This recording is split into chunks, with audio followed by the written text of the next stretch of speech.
A haughty laugh sliced through the air. "Don't let those cheap hands touch my glass." The entire diner fell silent. All eyes turned to Sarah, the young waitress, her hands trembling, eyes rimmed red. In that moment, the silence was heavier than the thunder rumbling outside. Outside, the night rain poured down like a thick silver curtain hammering against the diner's windows. Long streaks of water crawled down the glass, warping the red and blue neon lights, making the whole scene look like a shattered frame from an old movie. The wind whistled through the cracks in the doors, blending with the sizzle of grease on the flat top and the clatter of cutlery. The little diner sat tucked along a stretch of suburban highway, its sign Stardust Diner, missing 2 letters now flickering weakly as ST Dust.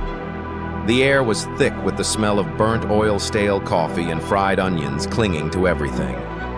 The red vinyl seats were torn in places, exposing yellowed foam, and the laminate-topped tables were rough and stained with hardened coffee spills. Sarah Bennett, 23, stood behind the counter, her thin shoulders trembling slightly as she adjusted her faded apron.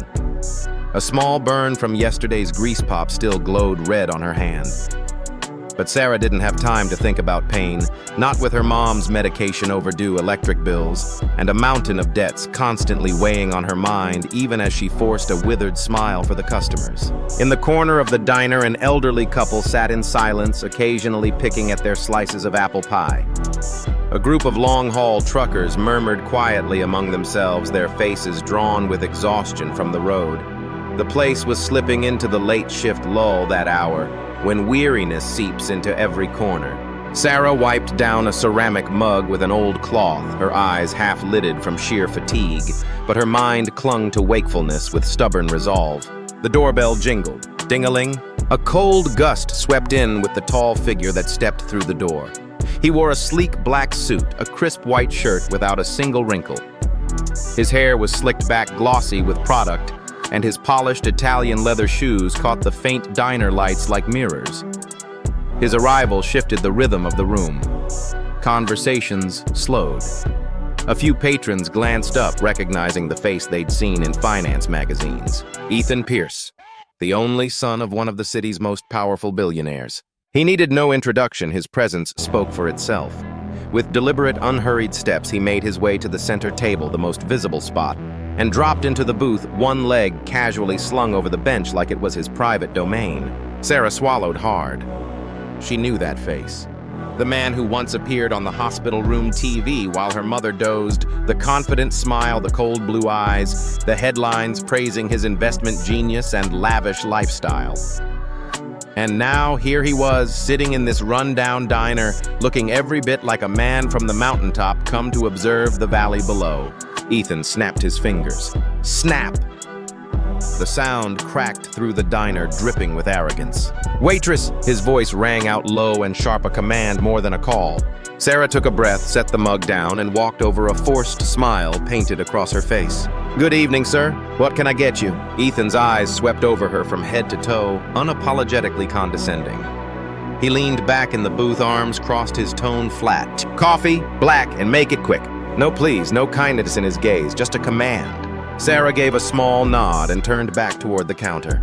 Her heart pounded, not from urgency, but from the slow, creeping burn of humiliation. Around her, the diner had begun to stir. A few patrons had started watching, whispers buzzing quietly like static in the background. She brought the coffee over and set it gently on the table. Ethan looked at the cup like it was a cheap trinket. He reached out to touch it, then suddenly pulled his hand back, raised an eyebrow, and smirked. "Don't touch my cup with those cheap hands." The air froze. Silverware stilled mid-air. A trucker's spoon hovered halfway to his mouth. The entire diner fell silent. Sarah stood frozen. Her throat was dry. Her eyes burned, but she clenched her jaw, fighting back the tears. Ethan kept his half-smile, tapping his fingers on the table. His gaze didn't just drip with disdain, it invited everyone to join in to make Sarah a public joke. From the office, Sarah's manager peeked out, his face annoyed, but not at Ethan. At Sarah. He jabbed a finger toward her, signaling smile. "Serve. Don't upset the customer." Sarah forced a trembling smile. Her hand shook. She mumbled a near-silent sorry and stepped back. The whole room seemed to shrink. The rain outside hissed louder against the windows. The flickering neon lights cast a weak, twitching glow that caught on the worn silver ring on Sarah's finger, the only keepsake from her mother. In her mind, she heard the rhythmic hiss of the hospital's ventilator, her mother's feeble cough and the scorching shame flaring like a fire in her chest. Still, she stood there, head bowed, lips twisted in a broken smile that refused to let go. Ethan lifted the cup, took a sip, and smirked. As bitter as your life, I guess. A sharp, cutting laugh burst from his mouth. A few patrons exchanged uneasy glances, but no one said a word. Sarah turned and walked away, her steps heavy as lead. Her hand clenched the edge of her apron fingernails, digging into her skin. The rain outside still hadn't let up. Sheets of water slashed across the windows, blurring the flickering neon glow of the old sign. The hiss of the coffee machine, the clinking of cutlery against plates, and the occasional sigh from late-night diners formed a disjointed symphony of the diner's weary rhythm. Sarah leaned against the counter, her hand still trembling from the encounter with Ethan Pierce. Though the customers had returned to their meals, the air remained thick with unease. Her forced smile had frozen, and now it slowly dissolved like the last foam in a cup of cold coffee. She looked around the diner. The red vinyl booth's seams split open to reveal yellowing foam, tables blotched with old coffee stains, the tired ceiling fan creaking overhead. This place had been her world ever since she dropped out of college to care for her sick mother. To Sarah, the diner was both a prison and a lifeline. In the corner, Mr. Peterson, the diner's manager, sat with his legs crossed behind the small office's glass window. He hadn't seen the humiliation Sarah had just endured, or if he had, he chose to ignore it. To Peterson, the customer, especially the wealthy kind, was always right. Employees were just replaceable tools. He was a heavy-set man with thinning hair and a face perpetually flushed from years of cheap beer. His favorite pastime seemed to be berating staff just to remind them who was in charge. Sarah had thought of quitting more times than she could count, but her mother's medical bills always pulled her back. Each shift felt like walking onto a battlefield, and the enemy wasn't just the rude customers, it was her own manager. Her shift ended as the clock struck 2 a.m. Sarah stepped out of the diner into a street nearly deserted. The only sounds, the steady rain and the faint hum of streetlights casting a dull amber glow. She pulled her cheap coat tightly around her and held on to an umbrella with one broken rib, hurrying through puddles that soaked her shoes. Her apartment was in an old housing block where the stairs creaked underfoot and peeling paint flaked off the walls. The hallway reeked of mildew mixed with leftover food. Her small unit barely fit a bed, a torn sofa, and a few battered cabinets. In the bedroom, her mother, Laura, lay in a simple hospital bed, hooked up to a portable oxygen machine and a few tubes of medication. Her face was gaunt and pale lips nearly colorless, but her eyes lit up with warmth the moment they landed on her daughter. "You're late again," she whispered, her voice faint. "I'm fine, Mom. Just a long shift tonight," Sarah replied, slipping off her damp coat and offering a tired but reassuring smile. But Laura knew her daughter was lying. The calluses on Sarah's hands, the dark circles under her eyes, they spoke the truth. Still, she asked nothing more. The deepest pain Laura carried wasn't the illness, it was knowing her daughter had surrendered her youth to carry the weight of it all. Sarah once had a dream. Back in high school, she was a standout in art class, a quiet prodigy with a gift for turning colors into stories. Her dream was to become a designer to create beauty that spoke without words. She'd even been accepted into a community art college with a partial scholarship.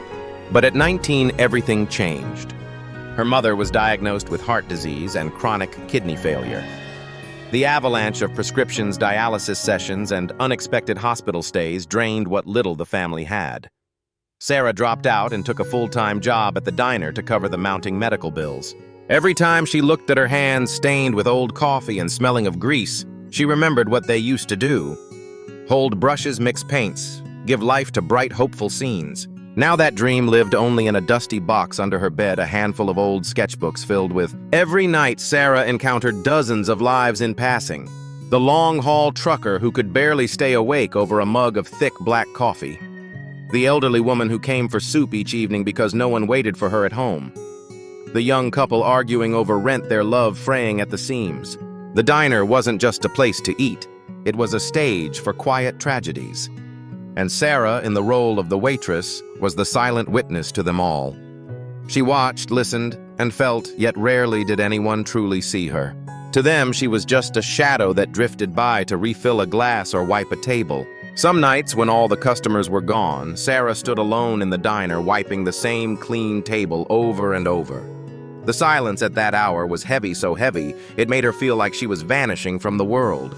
She often asked herself, if I weren't here tomorrow, would anyone even notice? The question haunted her, but it also gave her strength, because she knew at least one person still needed her, her mother. And for her mother's sake, Sarah couldn't afford to fall. While Sarah scraped together every dollar, Ethan Pierce had grown up in a world that couldn't have been more different. The media dubbed him the unruly prince of the Pierce dynasty. Parties, supercars, yachts, everything about his life dripped luxury.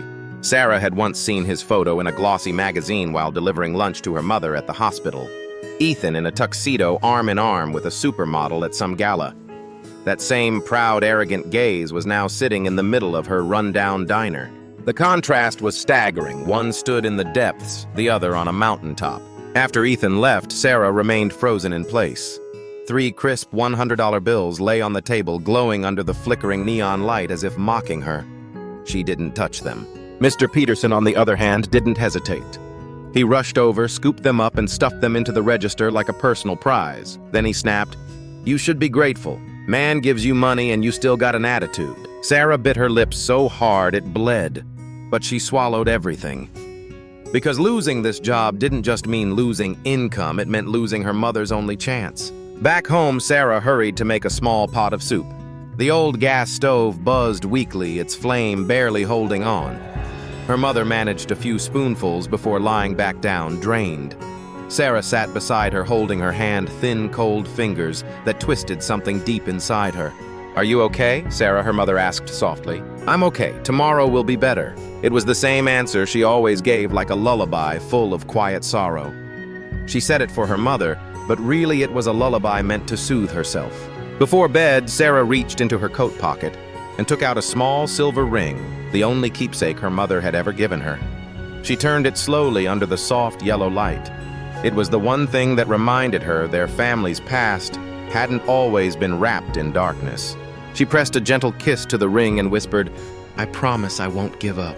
Outside, the rain still poured in heavy sheets. But inside Sarah's heart, a small flame of hope flickered on. That rainy night haunted Sarah. Lying in her small room, she listened to the rain drum against the tin roof like a war drum signaling another battle ahead. In her restless sleep, Ethan Pierce's face and his mocking voice played over and over like a broken record. By morning, her eyes were swollen. The clock read 7 a.m., but her body already knew the rhythm mix. Her mother's meds prepare a light meal, then rush off for the morning shift. The rain had eased, but the sky was still heavy and gray. Sarah stepped into the diner, her shoes soaked through the weight in her chest.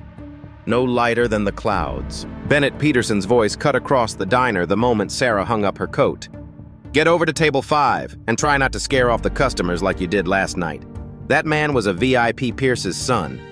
Do you even know how much money that family brings into this area?" Sarah swallowed hard. His words landed like a blade, twisting into an open wound. "I understand, sir," she said quietly. Peterson squinted at her, then added with a pointed tone, "In this place, Bennett. If you can't swallow your pride, the only thing waiting is the door." Sarah said nothing.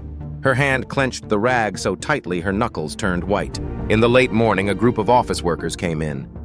As Sarah served their coffee, a middle-aged man glanced at her and muttered dismissively, "Just set it down. Try not to spill it on my suit. This thing's worth more than your monthly wage." The whole table burst into laughter. Sarah bit her lip, lowered her gaze, and placed the cup down as gently as she could before turning away. She was used to being dismissed, but today, after the night before, every word felt heavier, like tiny weights being added to a burden already too much to carry. Mid-shift, Sarah's phone buzzed. It was a familiar nurse from the hospital. "Sarah, your mother's heart condition has worsened. The doctor recommends an urgent surgery. The cost, it'll be around $40,000. Sarah's legs buckled slightly. $40,000, it might as well have been the sky collapsing. I'll try to figure something out," she choked out. ending the call quickly before Peterson could notice. She stood frozen behind the counter, her breathing shallow and fast. One cold, merciless number, and every fragile thread of hope unraveled. That night, the diner was packed. Sarah rushed from table to table, sweat soaking the back of her shirt. A drunk customer reached out and placed a hand on her waist. "Hey, sweetheart, bring me another beer," he bellowed, laughing loudly. Sarah brushed his hand away, struggling to stay calm. "Sir, please be respectful." The man snarled. "Who do you think you are telling me what to do? You're just a cheap waitress." His voice echoed through the diner. A few people chuckled under their breath. Peterson appeared not to defend Sarah, but to bow and apologize to the customer. Then he turned and barked at her loud enough for everyone to hear Bennett get in the kitchen. "Is this how you serve people?" Sarah froze. Her eyes burned, but she held it in, swallowing the tears. Then without a word, she turned and walked away. After her shift, Sarah opened the mailbox, an overdue rent notice. Utility bills, warning of shut-off within 10 days if unpaid. At the same time, her phone buzzed with an email, a reminder from the hospital about the surgery cost. Sarah sank to the floor of her apartment, burying her face in her hands. Tears streamed down her cheeks. What am I going to do? But then, through the doorway, she saw her mother sleeping peacefully, the soft hiss of the oxygen machine steady in the dark. Sarah wiped her tears quickly. "You can't break down. You're not allowed to." 2 days later, Ethan returned to the diner, this time with a group of wealthy friends. Their loud laughter drowned out the soft background music. "Well, look who it is," Ethan smirked. "The waitress from the other night. Let's hope you don't ruin our meal this time." Sarah bowed slightly. "What can I get for you, gentlemen?" One of his friends chimed in. "Careful, Ethan, she might steal your ring." The group burst into laughter. Ethan tapped his ring against the table with a smug grin. "You see this? Do you even know what it's worth enough to buy this entire dump?" Sarah stood still. Her gaze fell on the ring, and something about it struck her. A flicker of familiarity. Her heart skipped a beat, but she wasn't sure not yet. At the end of the shift, Peterson pulled Sarah into the corner of the kitchen. "Listen, Bennett. I've received a complaint from a VIP. One more incident, you're out. You think I want to keep someone who causes trouble?" Sarah trembled, "But they were mocking me." "Enough." Peterson snapped, cutting her off. "The customer is always right, especially that customer, Pierce's son. They could shut this whole place down if they wanted. You're nothing. Just dust." Then he slammed his hand down on the stainless steel counter. The sound echoed like a gunshot. Sarah felt the floor beneath her tremble. That night, Sarah walked home in the rain. Raindrops mixed with her tears, blurring the world around her. She thought of the days when she still held a paintbrush, when her mother's laughter filled their small home with warmth and life. Now all of it felt like a luxury from another lifetime out of reach. The question echoed in her mind. Is it worth it? All this effort, just to be treated like nothing. But then her mother's face appeared in her thoughts. And softly Sarah whispered, "For you, Mom, I have to keep going." A week later, Ethan and his friends threw a party right in the diner. Drunk and loud, they laughed as they tossed tip money onto the floor just to see if Sarah would stoop to pick it up. "Go on, pick it up," Ethan sneered. "You need it, don't you?" Sarah stood frozen. The entire diner watched in silence. No one stepped in. Her eyes blazed, but her hands trembled. Then a sudden glint. The light caught Ethan's ring just right, making it flash. Sarah stared, stunned. The engraving on it, an old symbol, simple but familiar, hit her like a jolt. She had seen it before, somewhere. In their apartment. In a worn wooden box her mother had once kept hidden away. Her heart pounded. That ring wasn't just expensive, it was connected to her. Sarah stepped back, refusing to pick up the money. Ethan's expression twisted. "Who do you think you are saying no to me?" Laughter erupted around him. Peterson rushed out from the kitchen, face red, ready to scold. But Sarah didn't move. Her eyes stayed locked on the ring. And in that moment, all the noise faded. The jeers, the footsteps, even the clinking glasses. Only her heartbeat remained thundering in her ears. That ring. It wasn't just a symbol of power or wealth. It was a key, a missing piece that could turn her world upside down. The diner lights flickered across the surface of Ethan's ring, flashing like a blade straight into Sarah's eyes. She stood, frozen. The engraved symbol of phoenix wings outstretched was so familiar it made her skin crawl. No, it couldn't be coincidence. Her heartbeat roared in her ears. Her hand, trembling, moved instinctively to the thin chain hidden beneath her shirt where a worn old ring hung close to her chest. A family heirloom passed down from her mother with the words, "Guard it like a treasure." Now, staring at Ethan's identical symbol, Sarah felt the world shift beneath her feet. This wasn't just about cruelty or power. This was about connection and secrets long buried. Ethan frowned. "Why are you staring at my hand like that?" "Never seen the real thing before," Sarah whispered, barely aware she was speaking. "That ring, I've seen it before." The diner fell silent. A few customers looked up. Peterson, watching from behind the counter, narrowed his eyes. Ethan let out a dry laugh. "Don't be ridiculous. This ring is one of a kind. Only my family owns it." Sarah slowly reached beneath her collar. She pulled out the delicate chain. From it, an old, worn ring slipped into view, faintly glinting under the lights. The same phoenix, the same symbol. The entire diner went still, as if the air had been sucked out of the room. "No way," one of Ethan's friends muttered. The two rings identical down to every carved line, every tiny blue stone glinting in the phoenix's eye. Ethan faltered for a split-second, confusion flashing across his face, but he quickly masked it with a scoff. "Cheap knockoff. Probably something your mom picked up at a flea market." Sarah tightened her grip on her ring, voice trembling but firm. "No, this was my father's. Before he died, he gave it to my mother, told her to keep it safe because it held the truth." Her final words cut through the diner like a blade. Every eye turned toward them, every breath seemed held. And in that moment, something shifted, not just in the air, but in Ethan's eyes. A flicker of something he couldn't quite hide. Peterson rushed in, voice sharp and shrill. "That's enough, Bennett. Are you really making up stories in front of a VIP? Put that trash away." But murmurs had already begun to ripple through the diner.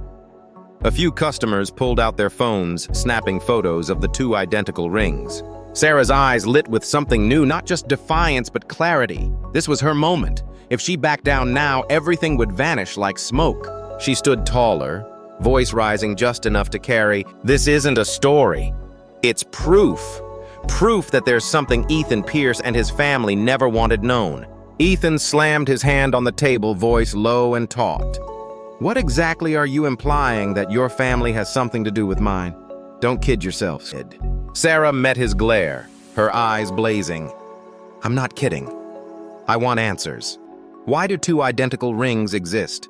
Why did my father, a man with no wealth, no power, have something that matches a billionaire family heirloom?" For a moment, Ethan was speechless. The usual arrogance, the easy mockery caught in his throat. All around them, the diner held its breath. This wasn't just a confrontation. It was the cracking of a facade. An older customer at a nearby table spoke up, his voice calm but clear. "I remember reading something once about the Phoenix ring. It's a legend among the elite, said to be tied to a promise that was never fulfilled." His words struck like lightning. Sarah clutched her ring tighter, heart pounding. It wasn't just about coincidence. It wasn't just about cruelty or chance. It was about a promise, a buried past, inching its way out of the shadows. In a flash of anger, Ethan blurted out, "That thing was never supposed to exist outside my family. My grandfather made sure of that. My grandfather." The word hit like a thunderclap. Sarah's breath caught. "So you do know," she said, voice steady but trembling. "You know about him, about the man who once held this ring." Ethan froze. The mask cracked, and suddenly every eye in the diner was locked on him, not with awe but suspicion. Unable to take the pressure, Ethan snapped, "Your father, your mother, they were nothing. Just clinging to the past. Don't think you can drag me down with you." Clang. The sharp sound rang through the diner. Sarah had slammed her ring onto the table, the metal hitting the surface with a clear, cold finality. The table trembled slightly beneath it. She stared straight at Ethan, her voice fierce and unwavering. "I may be poor, but the truth isn't. And one day this ring will force your family to face it, seeing things spiral out of control." Peterson panicked. "That's enough, Bennett. You're fired. Get out now." But Sarah didn't flinch. The fear that had once bound her gone. In that moment, she understood. She held the key.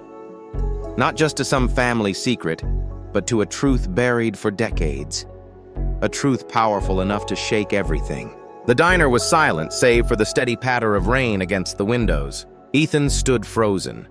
His face flushed a mix of rage and confusion. Sarah, across from him, held her ring tightly in her palm. Her heart pounded, but her eyes burned with a quiet, unwavering fire. She wasn't backing down, not now, not ever. The air in the diner was thick, so dense it felt like it could be sliced clean with a knife. Outside, the rain intensified, drumming hard against the windows, echoing the pounding of Sarah's heart. The ring in her hand burned like a torch, illuminating the shadows that had hidden the truth for so long. Ethan stood. His chair scraped sharply across the floor. His eyes blazed, but beneath the fury was something else, panic. A man raised on power and control, now cornered by something he couldn't silence: truth. "You think a few scratches on that cheap piece of metal will change anything?" Ethan hissed each word, trembling with fury. "You'll regret this. I could make you and your mother disappear from this city with one phone call." Sarah didn't blink. She stared him down, her voice steady, razor sharp. "You can buy everything, but you can't buy the truth, and you can't buy my conscience." A collective gasp swept through the diner. The silence shattered. Now phones were up, customers recording, eyes wide, witnessing a moment that couldn't be buried. Peterson, pale and rattled, tried to seize control. "That's enough, Ethan, sir. You don't need to listen to this low-class girl. I'll handle it. Bennett, give me the ring. This is my diner, my rules." He lunged toward her hand, outstretched to snatch the ring from her grasp. But Sarah stepped back instinctively, raising the ring high for everyone to see. "This isn't your rule, Peterson. This is my family's memory. And if you lay a finger on it, the entire city will know the truth by tomorrow." Dozens of phones rose into the air, cameras rolling. Peterson froze. Beads of sweat gathered on his forehead. In that desperate outburst, he had revealed far more than he intended. And now, under the lights and lenses of a dozen witnesses, there was no going back. A frail voice rose from the last table. I know that ring." All heads turned. An elderly man with silver hair and a trembling frame stood slowly, leaning on his cane. "I used to be an engineer for the Pierce Corporation. Over 40 years ago. I saw the original designs, and I heard the story about the two rings. One was hidden. The other belonged to the one they betrayed." The air exploded with gasps and whispers. Ethan's face turned pale. "Old man, shut your mouth," he barked, but it was too late. Those words had already carved deep, not just through the silence, but into the Pierce name, into its myth of perfection. Ethan lunged forward, trying to snatch a phone from one of the diners recording the scene. "No one records this! Delete it now!" he shouted, voice cracking with rage. Chaos erupted. A chair toppled over. Voices rose in protest. Sarah stepped in, placing herself firmly between Ethan and the old man. "You can't hide this forever," she said, eyes locked on his. "The truth spreads faster than any threat you make." Ethan raised his hand as if to strike her, but then he froze. His hand hung midair, because every eye in the diner was locked on him. Dozens of phones still recording. One move, one wrong move, and he wouldn't just lose his image. He'd bury himself and everything his name stood for. The diner fell silent as the door swung open, rain barreling in on a rushing gust. A tall, middle-aged man entered, dressed in a simple suit, but moving with unmistakable authority. His presence alone altered the atmosphere.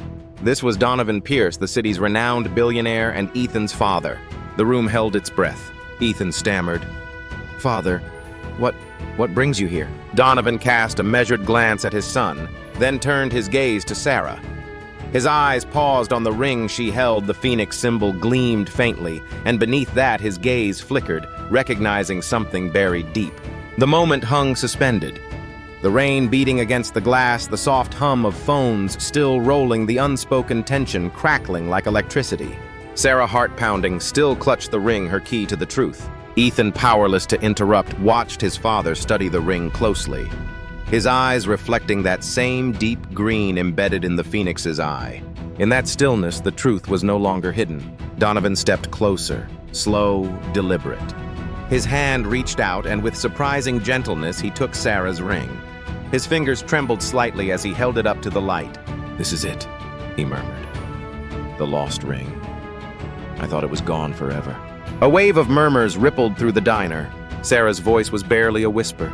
You know this ring?" Donovan looked up, eyes meeting hers, no longer cold, but heavy with memory. "It belonged to my brother," he said, voice deep and steady.